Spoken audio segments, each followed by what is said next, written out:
The barn talked when the wind slid through it. Boards rasped, hinges muttered. Dust hung in the air like a veil, turning the weak sunlight into thin, sour gold. It smelled of horses, wet leather, and a fear so old it felt baked into the timbers. Men stood shoulder to shoulder with their hats pulled down and their mouths set tight, the way men do when they already know what they're about to allow. On a rough plank stage stood a girl who should have been picking wildflowers by a river, not standing under the eyes of men. 19, the age when a voice still surprises itself. Her name was Elora Calloway. The dress on her back had once belonged to her mother, and you could see it by the careful hand stitching at the collar in the clean places where hard washing had thinned the fabric. A bonnet shadowed most of her face, but not enough to hide a bruise along the jaw. She did not weep. Tears bring attention. She had learned to be quiet, to let her soul stand back a step and wait for the noise to pass. The fellow who ran that barn liked the sound of himself. He cracked the air with it, called her unclaimed, called her pure, held up 3 coins as if God himself had signed them. The men shifted their boots, spurs ticked, a few breathed harder. Evil is not always loud. Sometimes it is patient and practical. From the far edge of the shadows, a low voice cut the hum clean in 2. 3. That was all he said. Every hat brim tilted toward him. He stepped forward without hurry, long coat dusty at the hem, hat pulled low, a face set like a weathered fence post that had seen plenty and didn't care to talk about it. Folks knew the name, Cole Jarrett. He did not grin, did not sneer. He laid 3 silver pieces in the auction man's palm, and instead of turning to claim something, he faced the girl and did a thing that stopped every breath in that place. He went down on one knee in the dirt. No one coughed. Even the horses listened. Cole's hands were scarred from work and weather, but they moved careful as prayer. He untied the cracked laces of the girl's boots, slid them free, and set them by her bare feet. Then he looked up so she could see his face and hear the truth in it. "You aren't theirs," he said, steady as a hymn, "and you aren't mine. I paid to quiet devils, that's all." The words didn't rush. They settled. Elora swayed, not from weakness, but because something inside her, something thin as a reed and stubborn as spring, suddenly heard water. Cole stood. He shrugged off his long coat and wrapped it around her shoulders, not touching skin, not claiming anything. "There's the door," he said. "It opens." He turned his back on the crowd and started for the daylight. No man tried to stop him. Not one wanted to speak into a silence that big. After a breath, Elora stepped off the boards and walked behind him, because a door had opened, and for the first time in a long time, no one pushed her through it. Outside, the sun was slipping low, laying a soft fire along the ridge. The heat of day held to the earth, but the air felt cooler where it moved. A wagon waited by the fence. A sound animal hitched to it, ears flicking. Cole climbed up, took the reins. He didn't turn to study her. He gave her the dignity of a choice. "You riding?" he asked, gentle as coffee poured at dawn. Elora looked back once at the darkened side of the barn, at men who stared and then looked away. She lifted the coat tighter around herself and climbed onto the bench. The wagon rolled. The wheels complained at first, then found their groove. Horse hooves beat a steady count on the road. They did not talk. The quiet between them wasn't sharp. It had edges smoothed by patience. Off toward the mountains, thunder muttered. She flinched without meaning to. Cole slowed the team. "Road turns through pines ahead," he said after a while. "Cabin there, fire waits. You can rest if you choose." He told it like weather, like a thing that didn't belong to him. They left the road for a narrow path. Ponderosas shouldered the sky. The air took on that clean pine bitterness that tells a soul it can breathe. A one-room cabin stood with its back to the trees and its face toward a small sweep of meadow. Smoke twisted from the chimney. Lamplight leaned warm across the window. Cole stepped down first. He opened the door and stood aside, hat still on, head a little bowed, as if entering a church. "Warm in there, he said, but you don't owe a step." She held still, just listening. Fire popped. Something simmered and sent up a smell like comfort. Beyond the doorway, she saw a chair pulled near the hearth and a folded blanket waiting, neat as an invitation. She walked in. The room was simple. Tools hung where a hand could reach them. The bed was made tight. A kettle rattled soft. He poured hot water into a tin cup, set it on the table, and tore off a heel of bread that smelled of yesterday's patience. "If you're hungry," he said, not a question, not a command. An open hand laid flat on the table. She took the bread. The first bite burned a little, and that was good. It told her she was still here. "Why do this?" she asked, eyes on the fire. He leaned one shoulder against the doorpost as if he could stand there all night. "Because this place don't keep locks," he said. He didn't explain the sentence. Truth doesn't argue its way into a heart. It waits. He set another blanket near the hearth. "Bed's yours if you want it," he said. "I'll take the chair." She shook her head, the old fear still quick in her bones.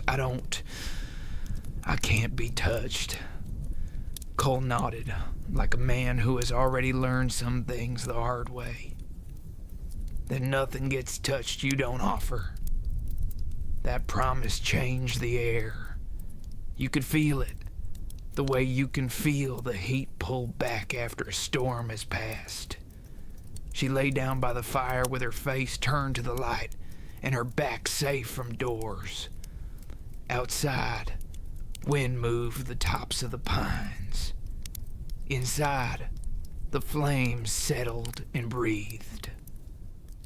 Cole sat in the chair and watched the coals turn from orange to slow red. He had spent 3 coins in a filthy barn, not to buy a person, but to buy a little peace for her first night out of the dark.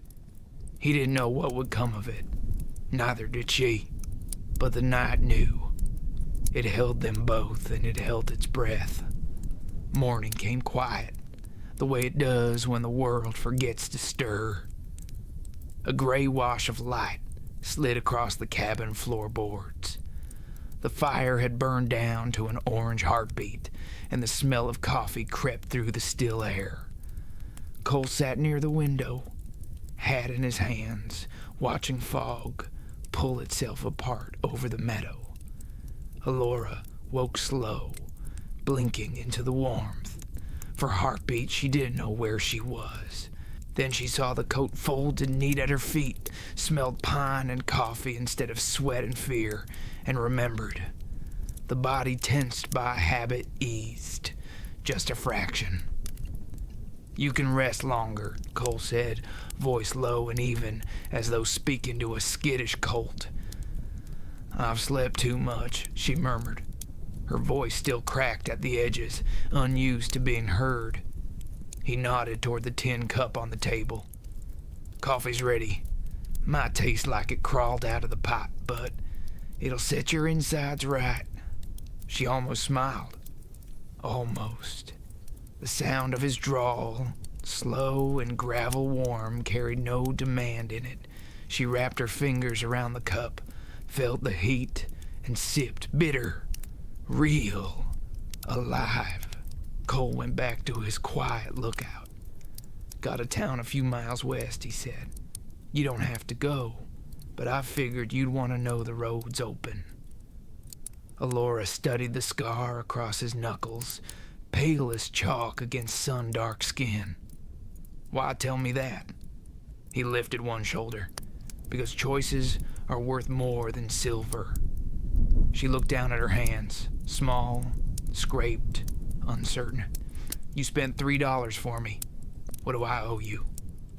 Cole's eyes found hers across the cabin. They were pale blue, winter soft, but steady. Nothing. You don't owe me a damn thing. But if you ever want to stay, you earn that by living, not by paying. The silence after that felt like something sacred. He reached for a loaf cooling on the stove, tore it in half, and set a piece by her plate. Eat slow. I don't got much, but what I have shared. Alora ate like she hadn't in days, 'cause she hadn't. Each bite loosened another knot inside her. Cole didn't speak again until she was done. There's a creek runs behind the pines, he said. Clean water. I'll be cutting fence till sundown. You'll see smoke when I'm back. He left with the rhythm of a man used to land and labor. The door shut soft behind him. For a while, Alora just stood there, staring at the empty chair he'd taken through the night. She traced a finger over the rim of her cup.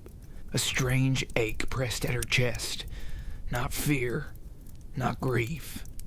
Something gentler, something she didn't have a name for. Outside, the day stretched wide and golden. Birds chased each other through light. She stepped out into it barefoot, the ground damp and cold. The breeze tugged at her hair, and for a moment she thought maybe the world hadn't given up on her after all. She found the creek. It wound through the meadow like a piece of silver ribbon, humming over stones. Kneeling by it, she caught her reflection. Bruised face, hollow eyes, but alive. She cupped the cold water and let it run over her skin. In that hush, she heard hoofbeats, slow, measured. She turned quick, heart slamming, but it was only Cole, riding back through the mist with a bundle of split logs tied behind the saddle. He saw her startle and reined in. Didn't mean to spook you, he said, tipping his hat. You didn't. The lie came easy, but her trembling hands gave her away. He looked at them, then at her face, and said softly, No one's chasing you anymore, Alora. The way he said her name, steady, like it belonged in sunlight, made her throat tighten. He dismounted, dropped the reins, and began stacking the logs by the cabin wall. She moved closer, wanting to help. I can... He stopped her with a gentle shake of his head. Not today. You've done enough work just breathing. The words hit her deeper than she expected. For years, every breath had been a debt. Now it sounded like permission. Evening slipped down slow. They ate stew and bread in easy silence, the kind that grows when two people stop trying to hide. The fire painted their faces gold. Cole leaned back in his chair. World's loud out there, he said. Here, we let it hush a while. She watched the flame dance in his eyes. You always live this quiet? Mostly, he answered. Noise never fixed what hurt. The wind sighed outside. The night carried no threats, just crickets and the steady crackle of wood. She looked toward him then, really looked. You could have left me there, she whispered. Nah, could have, he agreed. Didn't feel right, though. Sometimes a man's got to spend what he's got to buy a little peace in his soul. Alora blinked fast. And did you find it? He smiled, faint and sad. Maybe. Ask me again when the snow melts. The clock on the mantel ticked lazy seconds. She leaned back, letting the warmth crawl through her bones. For the first time in years, she thought maybe she could sleep without fear of footsteps. Outside, an owl called from the trees. Cole stoked the fire one last time and glanced her way. "You got the bed tonight," he said quietly. "Ain't no ghosts allowed inside." She almost laughed. "You sure?" He nodded once. "Positive. I told them they'd have to wait their turn." That earned him a small, real smile, the kind she didn't know she still had.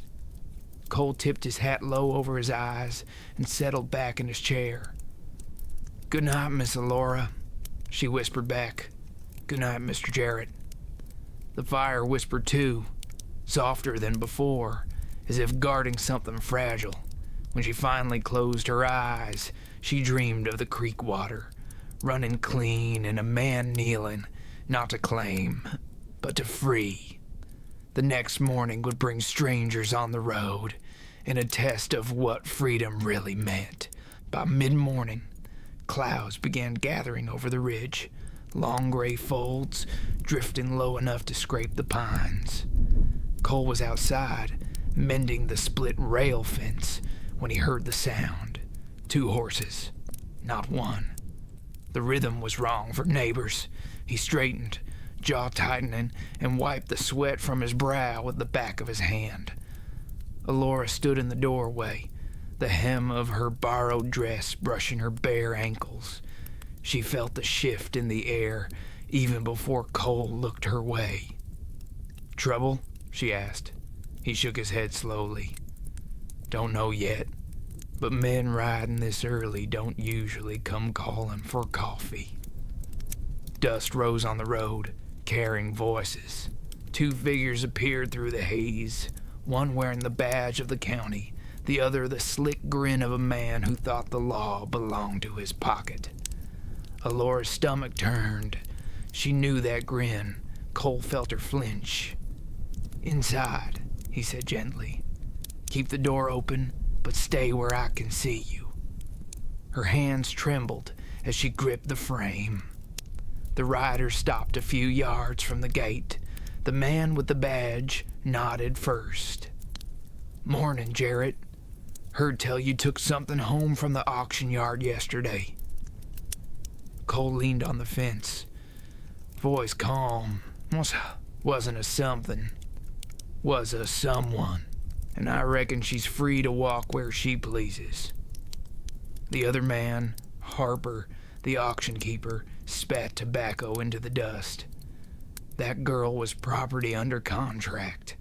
You can't just up and..." Cole's tone dropped a degree.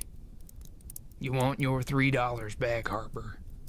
I'll give you 4 to ride out and never speak her name again." Harper sneered. "She was part of my stock, Jarrett. Folks paid to see her sold." Cole's hand closed around the fence rail. "Then you sold yourself shorter than I thought." The deputy shifted uneasy, eyes darting between them. "Now, Cole, nobody's looking for trouble. Harper here just wants what's his." Cole's reply came quiet, but it carried like thunder rolling far off. "Ain't a man alive that owns another heartbeat you tell your friend to be careful claiming one." Harper's face reddened. "She's damaged goods anyway. Let her go, and we'll call it square." From the doorway came a sharp sound, the crack of Alora's voice, raw but steady. "You'll call it nothing," she said. "I'm not yours." The deputy blinked. Harper turned toward her with a sneer. "You think he'll keep you, girl? You're worth less than the dirt on his boots." Cole's chair scraped the porch when he moved.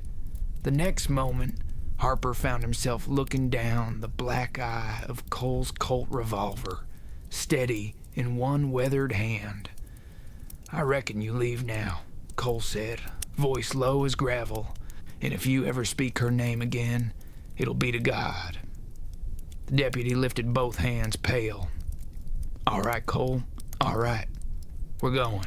Come on, Harper, I'll know you. They rode off slow, but their eyes promised they'd be back. Cole waited until the dust swallowed them whole, then holstered the gun. He looked at Alora. Her lips trembled, and her hands were white on the doorframe. "You all right?" he asked. She nodded once, though tears had found their way to her cheeks. "You shouldn't have done that." "Maybe not," he admitted, "but some men only understand the sound of iron." She stepped onto the porch, voice shaking. "They'll come again." "Then they'll find the same welcome," he said, softer now. "You're not going back there, Alora. Not while I've got breath left." The wind picked up, tugging at her hair. "Why?" she whispered. "Why risk everything for someone you don't even know?" Cole looked out over the meadow, eyes distant. "Because I remember someone who didn't get saved in time. I won't see that story repeat." She wanted to ask who, but the pain in his voice told her enough. Some ghosts don't need names. The afternoon passed heavy with quiet. Cole fixed the fence, slower now, thoughtful. Alora brought him water and bread, not because he asked, but because it felt right. Their words came few, but each one landed with the weight of trust being built. As the sun fell, she joined him by the creek. The light caught the ripples and painted them gold. "You really think freedom's that easy?" she asked. He tossed a pebble, watched the rings spread. "No, ma'am. Freedom's the hardest thing you can hold on to. Folks will try to take it the minute they see you have it. That's why you guard it close." She watched the rings fade. "I don't know how." "Start with this," he said quietly. "Decide what you won't let take root in your heart no more. Fear's a weed, not a chain." Alora smiled faintly. "And if I fail?" He looked at her then, really looked. "Then we start over tomorrow." Thunder rolled again over the mountains. He stood offering her his hand, not to claim, but to steady her as she rose. "Best head back before the rain." Inside, the fire cracked alive once more. The smell of pine smoke and stew filled the room. Cole hung his hat by the door, glancing toward her with a small nod. "You did good today." "I was terrified," she said. "That's how courage sounds before it learns its name," he answered. Outside, rain began to fall, slow and steady, washing dust from the world. Alora sat near the window, watching it slide down the glass. For the first time since childhood, the sound didn't scare her. It soothed, but far down the trail, in a saloon lit with lamplight and whiskey, Harper was telling his version of the story, one that would bring more than words before the next sunrise. The storm outside was only the beginning.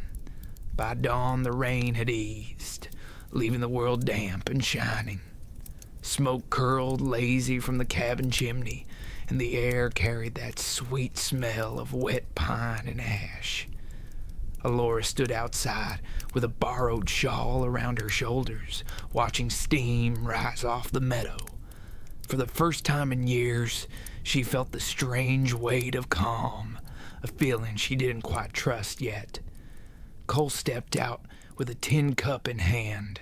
His shirt sleeves were rolled up, forearms marked by old scars that told their own kind of history. "Morning," he said simply. "Morning." Her voice was stronger than yesterday, though it still held a soft tremor. "You think they'll come back?" Cole took a slow sip of coffee before answering. "If they've got a lick of sense, no, but I've met enough fools to never bet on it." She smiled, faint but real. "And what'll you do if they do?" He turned toward the horizon, where mist still clung to the foothills. "Same thing I do every day, stand my ground." Something about the steadiness in his tone settled her nerves. He wasn't the kind of man who talked of protection. He just offered it, quiet and constant. They spent the day working side by side. Alora helped hang wet clothes by the line and swept the porch while Cole repaired a leaky section of roof. The rhythm of small work became its own music. The scrape of a broom, the thud of a hammer, the sigh of the wind. At midday, Cole climbed down, wiping his hands on a rag. "You're good at keeping busy," he said. She shrugged. "Idle hands remember too much." He gave her a look full of quiet understanding. "Then let's keep 'em working till they forget a little." That drew the first honest laugh from her, a sound bright and uncertain, like a door opening. Cole froze a moment, as if afraid the sound might vanish if he breathed too loud. "Well," he said finally, "that's a better thing than silence." She felt color rise to her cheeks. "Haven't laughed in a long time." He nodded. "Good. You were due." The afternoon wore on easy. Cole hitched the mare and rode into town for supplies, promising he'd be back before sunset. Alora stayed behind, gathering courage in the quiet. She looked through the few belongings he'd left lying around. A harmonica on the shelf, a Bible worn thin at the edges, a child's carved horse, missing one leg. When she turned the little horse over in her hands, she saw a name burned faintly into the underside. Caleb. The air around her seemed to change. Cole had never spoken of a family. Something in that tiny figure, rough-hewn but tender, told her why his eyes carried both warmth and sorrow. When Cole returned, dusk was sinking. He handed her a paper bundle of coffee and flour.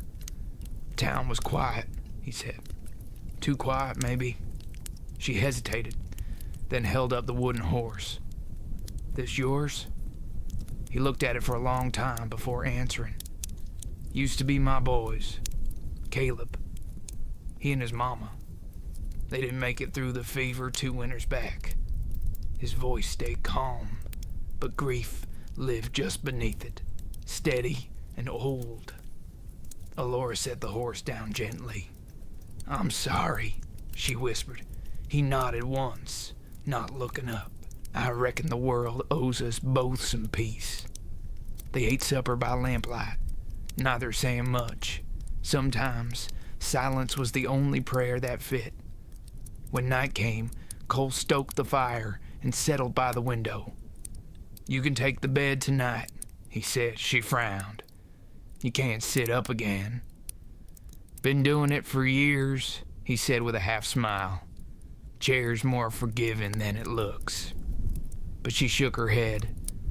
"You'll wake stiff as that fence post outside." He chuckled softly.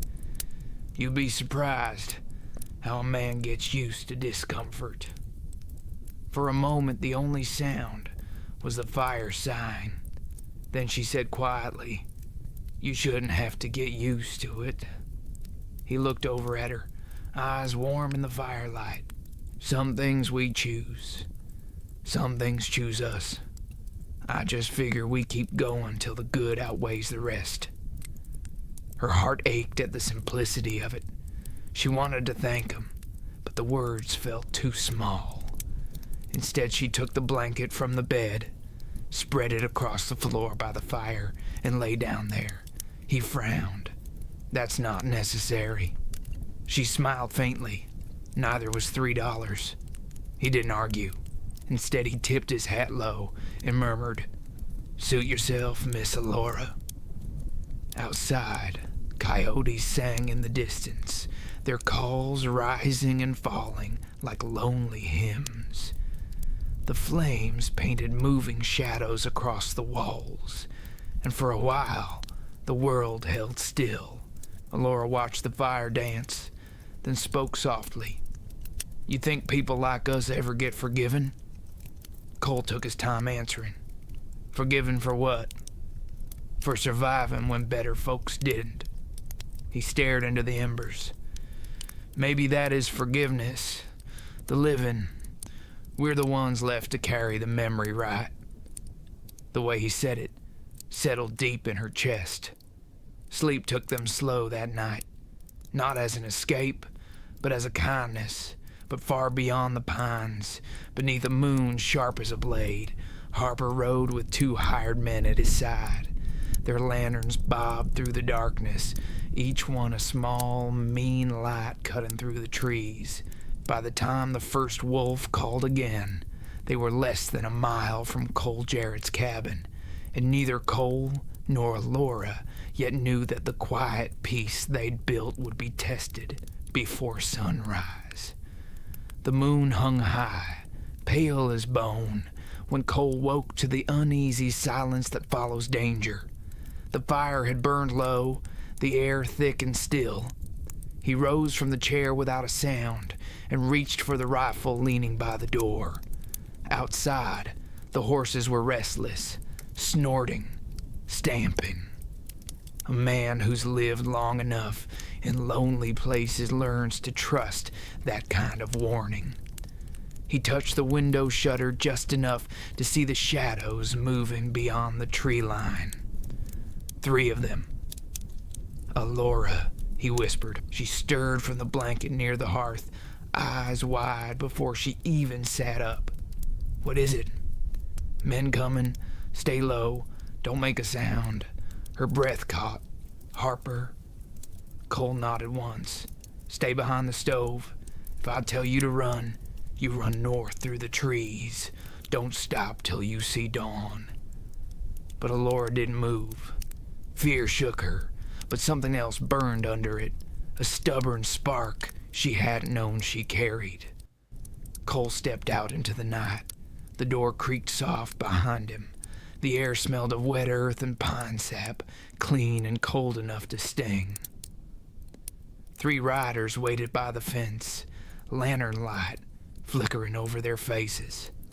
Harper was in the middle, his grin slick with whiskey and pride. Evening, Jarrett, he called. You got something of mine, and I've come to collect. Cole stood still, rifle easy in his hands. You rode all this way to be disappointed. Harper laughed. You think you can play hero forever? That girl's marked property. I got papers say so. Paper burns, Cole said quietly. So does hell. The man on Harper's left shifted in the saddle. Maybe we just take the girl and leave the cabin standing. Cole's eyes didn't move from Harper. Try it. The sound that followed was small, a match to a fuse. A gun cocked. A horse snorted. The world held its breath. Then thunder. The first shot tore through the quiet, and the night exploded. Cole dropped to one knee, fired once, clean and measured. One rider cried out and fell. The horses screamed and scattered. Harper fired wild, hitting nothing but darkness. Alora, inside, pressed her hands to her ears. She wanted to run, to hide, but her feet wouldn't move. Through the smoke, she saw Cole's shadow framed in the doorway, tall, steady, unbroken. Another shot cracked the air, and Cole staggered, catching himself against the post. Cole, she cried. The name tore from her throat before she could stop it. Harper heard her. He swung his pistol toward the sound. There she is. Alora did the only thing her heart could command. She snatched the iron poker from beside the fire and ran out into the yard, the night wind clawing her hair. Stop, she shouted. The word sliced through everything. Harper froze, startled by the voice that no longer shook. Cole, bleeding, raised his rifle one last time. The lantern light flashed on the barrel. The report echoed once, then the world went quiet. Harper's gun dropped from his hand, clattering into the mud. He fell beside it, eyes wide in disbelief. The other rider, pale with fear, turned his horse and fled into the dark. Cole lowered the rifle, breathing hard. "You shouldn't have come out," he said, voice rough. Alora ran to him, catching his arm, "and leave you to face them alone." He tried to smile. Wasn't alone. Not anymore. Blood darkened his sleeve, but the wound was clean. She tore a strip from her shawl and pressed it firm. "Hold still." He winced. "You're bossy for someone just found her freedom." She met his gaze. "Steady now. Freedom means I get to choose who I fight for." He chuckled, low and pained. "Fair enough." They stood in the yard until the wind carried the smoke away and the stars came back out. The world smelled of gunpowder and rain. Somewhere far off, a coyote called. A lonely sound that somehow didn't feel lonely anymore. By dawn, the sky had cleared. Cole sat on the porch, arm bandaged, watching the light spill over the ridge. Alora brought him coffee, the steam curling between them like breath. "Town'll come asking questions," he said. "Then you tell 'em the truth," she replied, "that he fell on his own sin." Cole looked at her, the corners of his mouth lifting just a little. "You talk like someone who's been free her whole life." "Maybe I finally am," she said softly. He nodded toward the horizon. "You plan on staying? Cabin's small, but the world outside's big if you want it." She hesitated. "What if I stayed long enough to learn peace the way you did?" He smiled faintly. "Ain't sure I've learned it yet, but you're welcome to try beside me." The morning light touched her face, warm and golden. She looked down at her bare feet in the dew, at the prints she'd left in the dirt beside his. For once, they didn't point in opposite directions. Inside, the fire crackled back to life. Cole's coat still hung on the chair where she'd first found it, waiting. She lifted it, folded it neatly, then laid it over the back again, her way of saying she wasn't ready to leave. When Cole rose, the pain in his arm made him grimace, but his eyes softened when he saw her smile. "What now?" she asked. He took his hat from the post and settled it low. "Now we mend fences, one board at a time." She laughed quietly. "That sounds like you." He tipped his hat. "Best way I know." They walked toward the pasture together, the sun climbing higher, the land stretching wide and full of promise. Behind them, the wind whispered through the pines, carrying the echo of 3 silver coins falling into a greedy hand, and the sound of one man kneeling in the dust, setting a soul free.